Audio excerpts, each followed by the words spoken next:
कभी सोचा है, एक ऐसा साम्राज्य जो सदियों तक हिंदुस्तान पर राज करता रहा, वो सिर्फ कुछ ही दशकों में कैसे बिखर गया? आज हम 18वीं सदी के भारत की उसी नाटकीय कहानी में उतरेंगे। ये एक ऐसा दौर था जहां एक तरफ मुगल साम्राज्य का सूरज डूब रहा था और दूसरी तरफ नई ताकतों का उदय हो रहा था। जरा इस नक्शे को देखिए। 1730 के आसपास मुगल साम्राज्य कितना कितना विशाल था।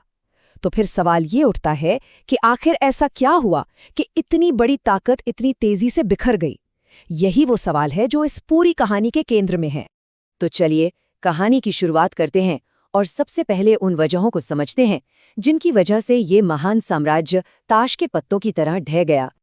देखिए, मुगल साम्राज्य का पतन कोई एक दिन में या किसी एक वजह से नहीं हुआ। ये तो आप कह सकते हैं कि अंदर की दीमक और बाहर के तूफान का एक मिला-जुला नतीजा था। एक तरफ थे कमजोर बादशाह, भ्रष्टाचार और अंदरूनी लड़ाइयाँ, तो दूसरी तरफ नए दुश्मन और विदेशी आक्रमणकारी दरवाजे पर दस्तक दे रहे थे। चलिए इसे थोड़ा और गहराई से समझते हैं। औरंगजेब के बाद जो बादशाह आए, उनमें वो दमखम था ही नहीं कि इतने बड़े साम्राज्य को संभाल सकें।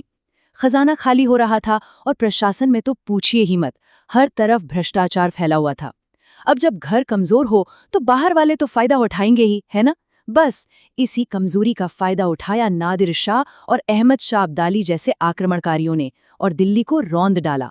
और इन सबके बीच एक व्यापारी बनकर आई ब्रिटिश ईस्ट इंडिया कंपनी, वो चुपचाप अपनी ताकत बढ़ा रही थी।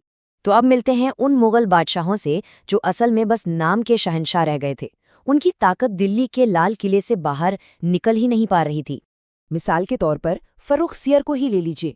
बादशाह तो वो थे, लेकिन असली ताकत तो सैयद बंधुओं जैसे दरबारियों के हाथ में थी, जिन्हें किंग मेकर कहा जाता था। उन्हीं के दबाव में आकर फर्रुखसियर ने 1717 में अंग्रेजों को व्यापार में छूट देने वाला वो फरमान जारी कर दिया जिसने आगे चलकर भारत का भविष्य ही बदल डाला। और ये है मोहम्मद शाह, जिन्हें इतिहास रंगीला के नाम से याद रखता है। एक तरफ वो ऐशो आराम में डूबे हुए थे, तो दूसरी तरफ नादिर शाह जैसा आक्रमणकारी दिल्ली को लूट रहा था। वो अपने साथ सिर्फ दौलत नहीं ले गया, बल्कि मुगलों का गौरव, वो मशहूर मयूर सिंहासन, उसे भी उखाड़ ले गया। इस एक हमले ने साम्राज्य की कमर ही तोड़ दी। और अब जरा शाह आलम द्वितीय की हालत देखिए। 1764 में बक्सर की लड़ाई हारने के बाद हिंदुस्तान का शहंशाह एक विदेशी व्यापारिक कंपनी यानी ब्रिटिश ईस्ट इंडिया कंपनी की पेंशन पर जीने को मजबूर हो गया। ये तो मुगल सत्ता के ताबूत में आखिरी कील ठोकने जैसा था। उस दौर में एक फारसी कहावत बहुत मशहूर हो गई थी जो सारी कहानी बयां कर देती है। सल्तनत ए शाह आलम अज दिल्ली ताप पालम, मतलब दुनिया के बादशाह का राज दिल्ली से बस कुछ किलोमीटर दूर पालम तक, बस वहीं तक सिमट गया था। लेकिन सुनिए, कहानी सिर्फ पतन की नहीं है। जब एक ताकत कमजोर होती है ना, तो उसकी जगह लेने के लिए नई ताकतें हमेशा खड़ी हो जाती हैं। तो सवाल ये है कि मुगलों की इस खाली जगह को आखिर भर कौन रहा था? जैसे ही दिल्ली की पकड़ ढीली पड़ी, पूरे भारत में महत्वाकांक्षी शासक अपनी अपनी सल्तनतें बनाने में जुट गए। भारत का राजनीतिक नक्शा एक बार फिर से बनाया जा रहा था, और इस बार इसे मुगल नहीं बल्कि ये नई क्षेत्रीय ताकतें बना रही थीं। मोटे तौर पर देखें तो 3 तरह के राज्य सामने आ रहे थे। पहले थे उत्तराधिकारी राज्य, जैसे कि हैदराबाद और बंगाल, जो पहले मुगलों के सूबेदार थे पर अब लगभग आज़ाद हो चुके थे। दूसरे थे नए राज्य, जैसे मराठा और सिख, जिन्होंने मुगलों से लड़कर अपनी आज़ादी छीनी थी। और तीसरे थे मैसूर जैसे स्वतंत्र राज्य, जिनका मुगलों से कोई सीधा वास्ता कम ही रहा था। इन सभी नई ताकतों में जो सबसे बड़ा नाम था, वो था मराठों का।